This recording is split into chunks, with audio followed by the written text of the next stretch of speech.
Ici Sud Radio. Les Français parlent aux Français. Les carottes sont cuites. Les carottes sont cuites. Sud Radio, Berkoff dans tous ses états. Peut-on penser une minute que les carottes soient cuites pour un pays qui nous concerne et qui est proche, qu'on le veuille ou pas de nous, qui est l'Algérie, alors que les carottes là-bas sont nappées de pétrole et de gaz? Qu'est-ce qui se passe exactement en Algérie? Ça nous concerne, on va en parler. Sud Radio, Berkoff dans tous ses états. Le face-à-face. Et tout de suite, André Berkoff, on en parle avec votre invité, Mohamed Sifaoui, journaliste, directeur du magazine Contre-terrorisme et auteur de ce livre qui paraît aujourd'hui. Où va l'Algérie et les conséquences pour la France? C'est publié aux éditions du Cerf. Mohamed Sifaoui, bonjour. Votre livre est quand même vous dites que vous n'avez pas voulu faire un pamphlet, mais vous savez, toute enquête profonde est un pamphlet, évidemment. Vous dites ce que vous savez, ce que vous avez appris.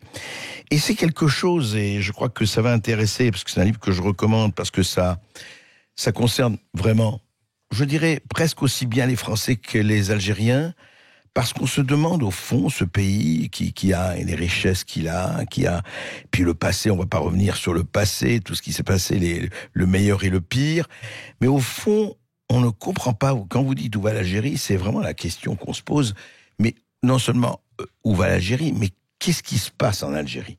Et vraiment, on ne le comprend pas, et au fond, en lisant votre livre, on voit très bien ce qui se passe, mais cette espèce d'extraordinaire, je dirais, impuissance conjuguée, statu quo paralysé, comment vous l'expliquez? Racontez-nous, Mohamed Sifaoui. Vous savez, quand on arrive à ce niveau de destruction, parce que je n'ai pas d'autres mots, et ce n'est pas du tout exagéré, contrairement à ce qu'on pourrait croire.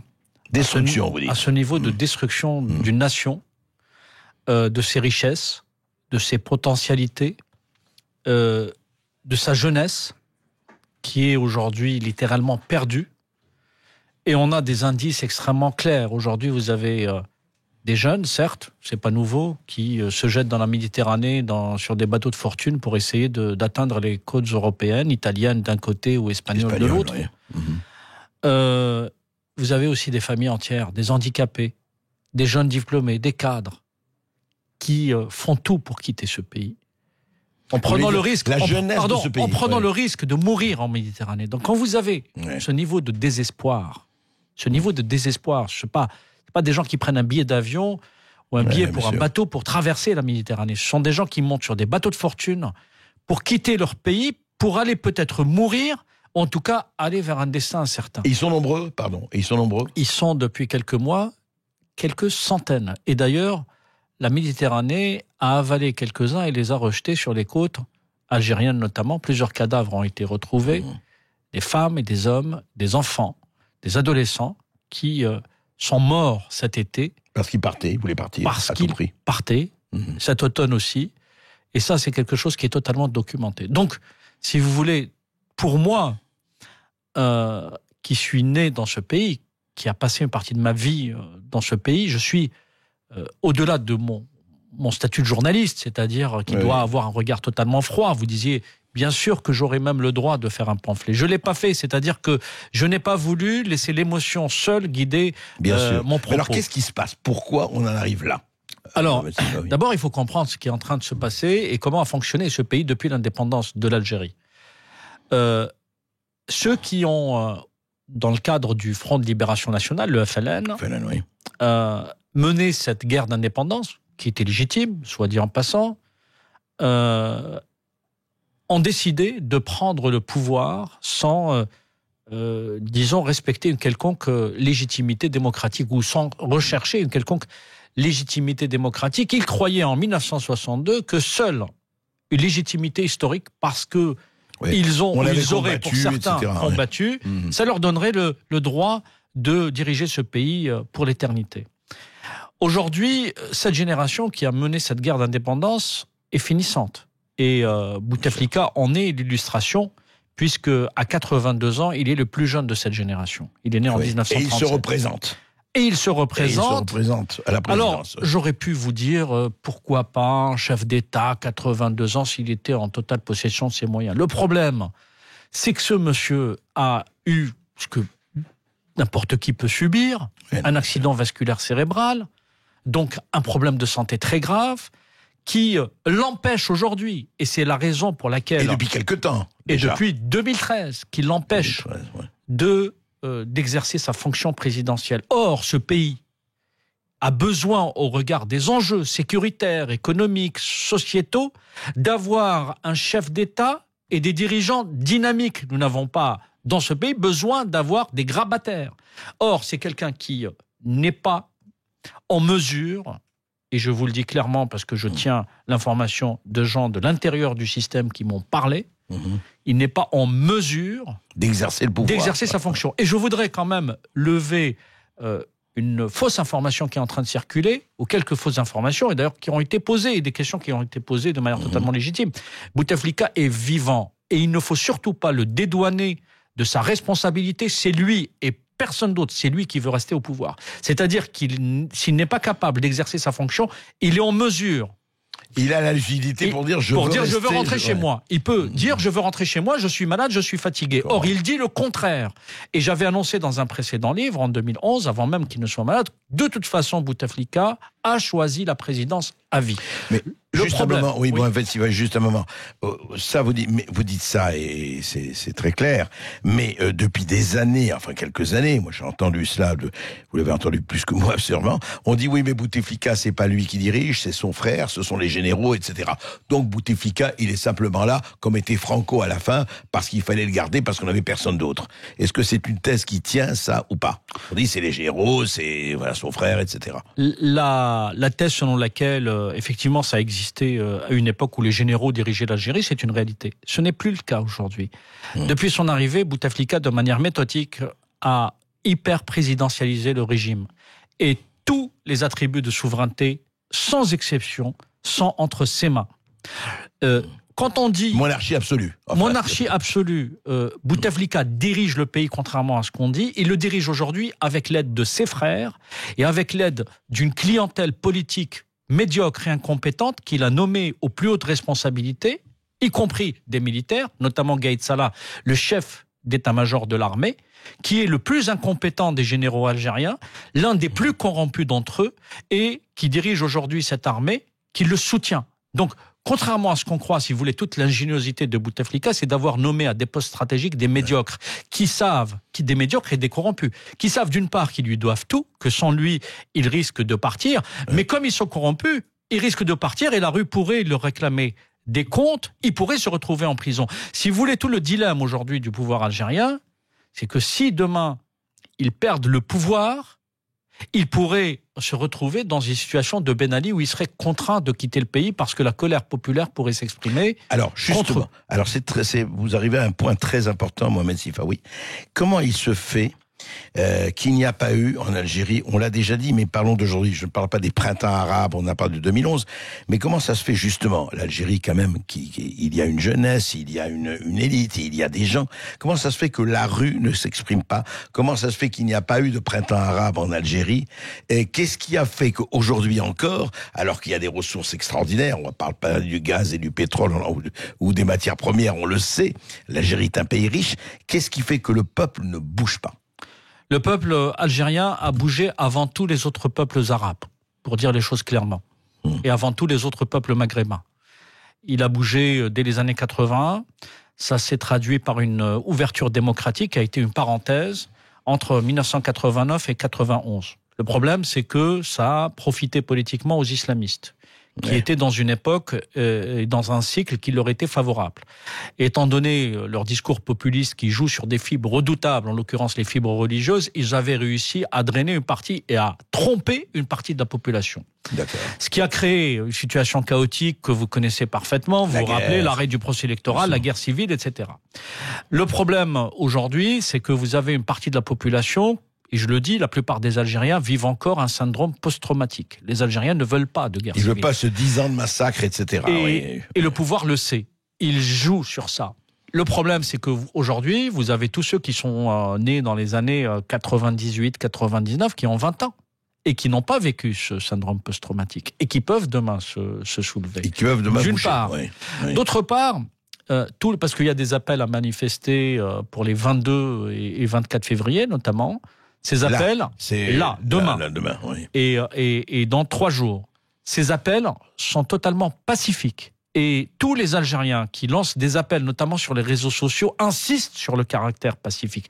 Et insistent aussi pour que l'opinion publique internationale ne soit pas trompée sur le fait que les revendications sont démocratiques. Oui. D'ailleurs, les islamistes proches du pouvoir ont rappelé, selon leur théorie fumeuse, comme d'habitude, que le fait de manifester contre le dirigeant était non conforme à l'islam. Donc, ce sont des manifestations, ce sont des manifestations qui sont portées par une jeunesse qui en a marre, par une population.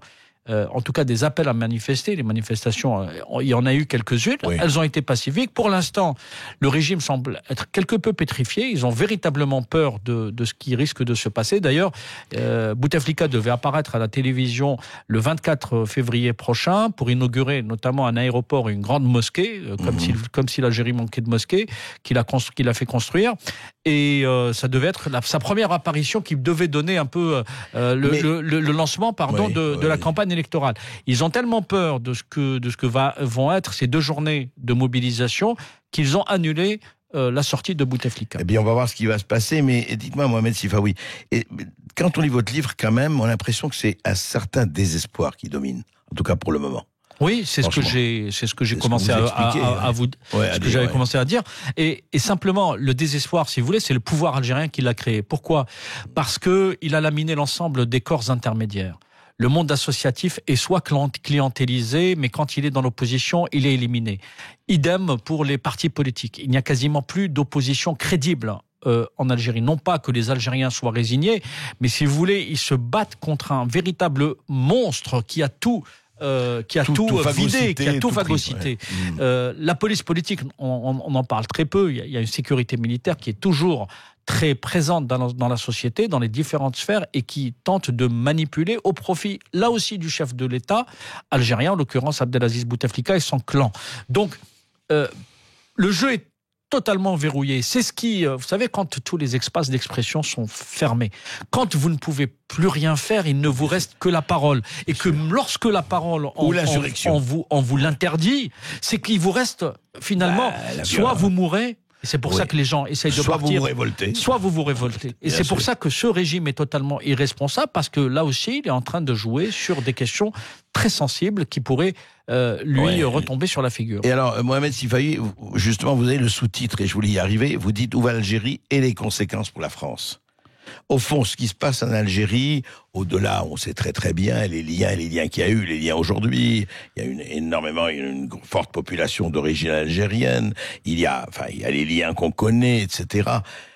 Qu'est-ce qui peut arriver justement du point de vue de la France par rapport à ce qui se passe en Algérie ? Pour ne pas donner l'impression d'être alarmiste et de surfer sur les peurs, parce que je ne suis pas du tout comme ça, je vous invite juste à regarder quelles ont été les conséquences de la déstabilisation de la Syrie, qui est un peu plus éloignée que l'Algérie, la déstabilisation de la Libye, la déstabilisation de pays comme la Somalie, la déstabilisation du Nord Mali, etc. Si vous voulez, à chaque fois qu'il y a une déstabilisation, il y a des répercussions diverses et multiples qui prennent des allures différentes. Il ne faut pas oublier que la France est un partenaire économique important de l'Algérie. Il ne faut pas oublier les liens historique que vous avez à juste titre rappelé qu'il y a entre la France et l'Algérie, mais n'oubliez pas les liens historiques, affectifs qu'il y a entre les Français et les Algériens, entre beaucoup de Français et beaucoup d'Algériens. Et d'ailleurs, il y a beaucoup d'Algériens et donc beaucoup de Français qui sont binationaux et qui sont liés par ces deux et puis la langue française qui reste une langue... Évidemment. Et donc, si vous voulez, les répercussions, je vais vous dire très calmement, et je pense que vous êtes une radio qui a abordé souvent cette question de l'immigration. Vous avez des auditeurs qui sont sensibles à ce sujet. Je peux le comprendre, même si parfois le traitement, je ne le partage pas. Mais il y a une chose sur laquelle il faut insister. On dit souvent, j'entends des commentaires, oui, il y a trop d'étrangers qui veulent venir. Mais vous savez, si les dirigeants européens, et y compris français, soutenez un peu moins les dictateurs et les autocrates arabes, africains. Et si on soutenait en revanche des démocrates, si on travaillait sur du co-développement au lieu d'être dans des logiques un peu plus égoïstes ou beaucoup plus égoïstes, il n'y aurait pas cette immigration. On aurait certainement moins de flux migratoires. Parce que imaginez un instant, qu'est-ce qui pousse une personne à se déraciner ? Qu'est-ce qui pousse une personne à choisir l'exil, à quitter ses proches, sa famille, ses amis, son environnement, son histoire, sa mémoire, pour aller se reconstruire ailleurs ? Est-ce que vous pensez que ce sont les allocations familiales que ne peut plus offrir la France ? Non, c'est le désespoir. Et ça, je souhaiterais que les gens le comprennent pour qu'on apaise un petit peu, je dirais, certaines tensions qu'on voit aujourd'hui dans notre société, et surtout appeler nos dirigeants, nos responsables politiques, tous, quel qu'il soit, de grâce, arrêtez de soutenir pour des raisons et des considérations économiques de réel politique des autocrates qui sont en train de détruire non seulement leur pays, mais des régions entières et par conséquent mettre en péril des pays stables. Oui, très rapidement, je veux dire, le problème, et je crois qu'on est absolument d'accord là-dessus, le problème, c'est que nous avons, nous, des dirigeants qui ne sont peut-être pas aussi corrompus que d'autres, mais qui ont, vous savez, le côté transfert de culpabilité, repentance et compagnie, et qui sont encore des deux côtés de la Méditerranée. Les autres, rappelez-vous, c'est la faute à la France, hein, si on est même 55 ans, c'est la faute à la France. Et de l'autre côté, oui, mais il faut accueillir tout le monde, etc. Je crois que c'est un double piège.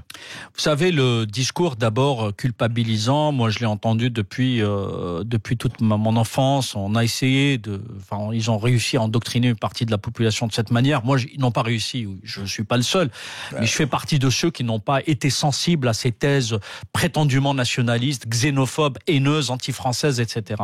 Mais je vais vous dire, c'est de l'hypocrisie, parce que où se soigne toute la nomenclatura algérienne ? En France. Où est-ce qu'ils transfèrent leur argent ? En France. Où sont scolarisés leurs enfants pour la plupart ? En France. Où est-ce qu'ils viennent lorsque ils ont envie de faire du shopping ? En France. Où est-ce qu'ils viennent demander de l'aide lorsqu'ils ont des problèmes ? En France. Donc le discours anti-français, si vous voulez, c'est pour la consommation locale, c'est juste pour endormir la population. Parce que rappelez-vous une chose, tous les autocrates, tous les dictateurs ont besoin de se créer à la fois un ennemi intérieur, dans le cas algérien ce sont les démocrates, et un ennemi extérieur, ça peut parfois être la France. Merci. Merci à vous, Mohamed Sifaoui. Je rappelle la référence de votre livre « Où va l'Algérie ?» et les conséquences pour la France. C'est publié aux éditions du CERF. Merci à vous également, André Berkoff. On vous retrouve demain à midi sur Sud Radio, au Café des Deux Magots, je crois, pour une émission Vendredi Culture avec Céline Alonso sur Sud Radio. En attendant, vous tous qui nous avez écoutés, vous pouvez réécouter cet entretien et cette émission sur les podcasts sur sudradio.fr. Quant à nous, la journée continue sur Sud Radio, puisque dans quelques instants, on accueille Jacques Pessis avec son invité Mathieu Malzieu. C'est le chanteur du groupe Dionysos pour les clés d'une vie. Excellente journée à vous tous.